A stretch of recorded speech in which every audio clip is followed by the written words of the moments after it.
बिस्मिल्लाहिर्रहमानिर्रहीम। सलामुन अलैकुम मोमिन इकराम, उम्मीद है आप सब खैर आफियत से होंगे। जैसा कि इस वक्त सारी दुनिया बाखबर है कि फ़लस्तीन और इसराइल के जो कशीदा हालात हैं, और यकीनन आपने वो सोशल मीडिया पर मनाजिर देखे होंगे कि किस कदर तबाही हुई है फ़लस्तीन में। वो मनाजिर देखे नहीं जाते, इंसान का दिल दहल जाता है कि छोटे छोटे मासूम बच्चे हैं कि जो सहमे हुए हैं डर से, जिनके वालिदैन न रहे इस दुनिया में और जिनके मकानात गिरा दिए गए और वहाँ पर हस्पताल गिरा दिए गए। उन बच्चों के खाने के लिए खुराक नहीं है, पीने के लिए पानी नहीं है, और वो डरे हुए हैं, सहमे हुए हैं। यकीनन एक इंसान के जिसके सीने में दिल है वो ये मंज़र देखकर गमज़दा हो जाता है। और हम इमाम हुसैन अलैहिस्सलाम के मानने वाले, उनके गम में आंसू बहाने वाले, हम तो हमेशा से ज़ालिम के मुखालिफ रहे हैं और मज़लूमों के हामी रहे हैं। कुरान में भी अल्लाह ने जगह जगह ज़ालिमीन की मज़म्मत की है, मज़लूम का साथ देने का कहा है। यही अहले बैत की सीरत है, यही मासूमीन की सीरत है। मगर आज एक सोशल मीडिया पर क्लिप देखने को मिला एक शख्स का, जिसने अजीबो गरीब और फजूल किस्म की गुफ्तगू की, और हैरत है कि वो मजलिस में ये गुफ्तगू कर रहा था। और इसको जवाब देना इसलिए ज़रूरी है क्योंकि बात इसने मजलिस से की है और ये तासुर देने की कोशिश की है कि हम शियों का ये मौक़िफ़ है, जबकि मौक़िफ़ सिर्फ़ इसका अपना ये मौक़िफ़ होगा या इस जैसे कुछ मखसूस लोगों का ये मौक़िफ़ होगा। शिया मसलक का ये मौक़िफ़ नहीं है। लेकिन इसने बात क्या की है, क्या फजूल गुफ्तगू की है, सबसे पहले ये क्लिप देखें, उसके बाद बात होती है। फलस्तीन मुसलमानों च वाहिद एक ओ मुल्क है जिस मुल्क च 10 मुहर्रम नूं यजीद दी फतह दा जश्न मनाया जाता है।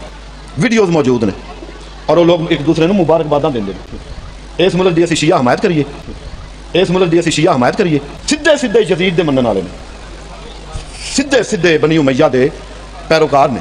मौला सादिक अलैहिस्सलातु वस्सलाम अल्लाह फरमांदे ने कि अगर मौला ने फरमाया अगर तुहाडे ते कोई ऐसा दौर आ जावे बाबा जी कि जिस दौर च नसबी ते गैर मुस्लिम आपस च लड़दे होण ते तुसी शिया जिहड़े हो साडे नसबी दा साथ ना दिया जे। जी, तो आपने ये वीडियो देखी। अब ये एक अजीब किस्म का सोशल मीडिया पर प्रोपोगेंडा शुरू करने की कोशिश की जा रही है कि जो फ़लस्तीन के मुसलमान हैं वो यजीदी हैं, यजीद के मानने वाले हैं और यजीद की फ़तह का जश्न मनाते हैं।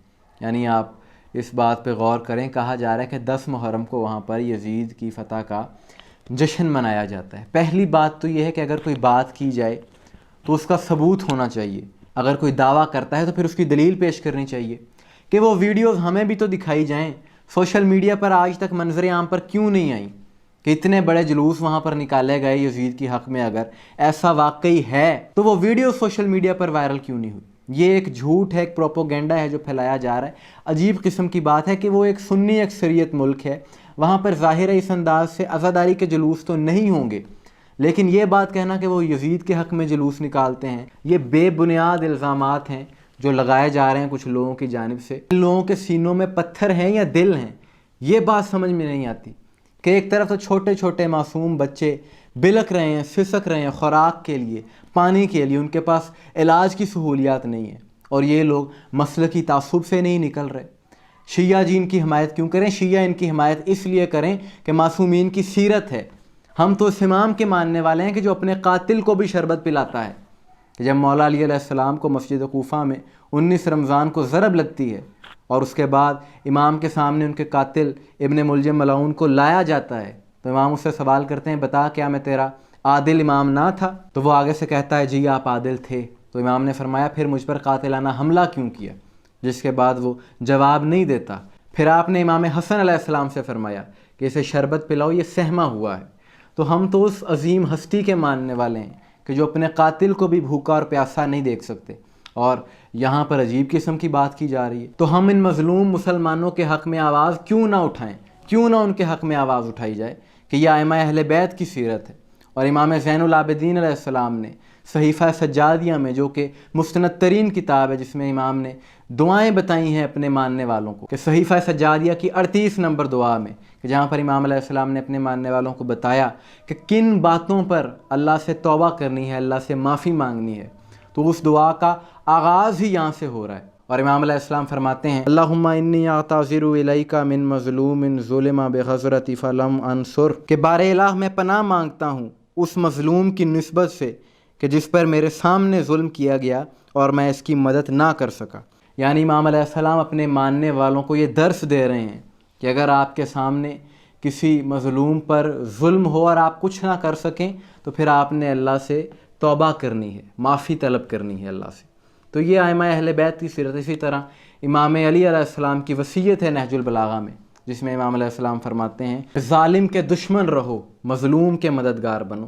تو یہ ائمہ اہل بیت کی سیرت ہے کہ مظلوم کے حق میں آواز اٹھائی جائے اور ظالم کی مذمت کی جائے، کہ یہ مظلوم کے جن پر ظلم ہو رہا ہے فلسطین میں، یہ تو مسلمان ہیں، کلمہ گو ہیں، نبی کے امتی ہیں، ہمارے برادران ہیں، اہل سنت بھائی ہیں، لیکن ہم تو غیر مسلموں پر بھی ظلم کے قائل نہیں ہیں، ان کے بھی گھروں کو جلانے کے ہم قائل نہیں ہیں۔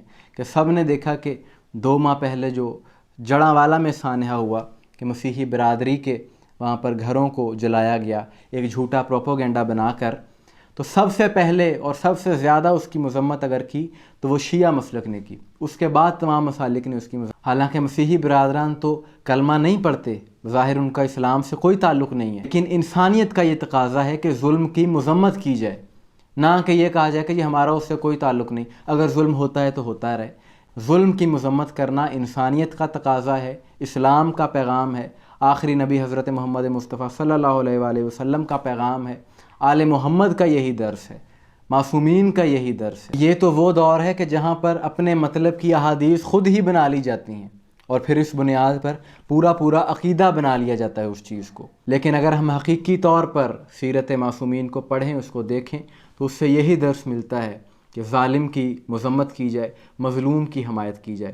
اور اس وقت پوری دنیا میں ایک شیعہ ملک ہی ہے جو مظلوموں کی حمایت کر رہا ہے کھل کر، کہ ملکی مفادات اپنی جگہ پر، اگر ہم ذاتی طور پر کچھ نہیں کر سکتے تو کم از کم ہمیں یہ چاہیے کہ ظالم کو برا تو جانیں، اور جو مظلوم ہیں ان کے لیے اگر اور کچھ نہیں کر سکتے تو کم از کم دعا ہی کر دیں، لیکن اس طرح کی غلط فہمیاں نہ پیدا کی جائیں کہ جس سے مسلک کو نقصان ہو، جس سے اسلام کو نقصان ہو۔ اور یہ چیز ہمیں سمجھنے کی ضرورت ہے کہ اس وقت عالمی سطح پر کیسی سازشیں ہو رہی ہیں اسلام کے خلاف، خاص طور پر ہمارے مسلک کے خلاف، اور اس کی وجہ یہ ہے کہ اس وقت صرف شیعہ ہی ہیں دنیا میں جو کھل کر ظالم کی مخالفت کر رہے ہیں، مظلوم کی حمایت کر رہے ہیں۔ میں چیزوں کو زیادہ کھولنا نہیں چاہتا، اور اس چیز کا اعتراف وہ ظلم کرنے والے خود بھی کر چکے ہیں۔ انہوں نے بتایا صرف ایک ہی قوم ہے کہ جو ہمارے اس ظلم کے خلاف آواز اٹھا رہی ہے، لہٰذا ہمیں ایسی گفتگو نہیں کرنی چاہیے، اور نہ ہی ہمیں چاہیے کہ ایسی گفتگو کر کے دشمن کے ہم آلہ کار بن جائیں۔ کہ اگر آپ کا کوئی اختلاف ہے، آپ کسی کو اچھا نہیں سمجھتے، تو آپ اپنے تک محدود رکھیں، لیکن اس طرح سے مجلس میں آ کر ایسی بات کرنا، ایسی بے بنیاد بات کرنا کہ ساری دنیا میں غلط میسج جائے، تو اگر آپ اس طرح کی بات کریں گے تو پھر آپ کو جواب بھی دیا جائے گا۔ آپ کی اس بارے میں کیا رائے ہے، کمنٹس میں ضرور بتائیے گا۔ دعا میں یاد رکھیے گا۔ السلام علیکم ورحمۃ اللہ۔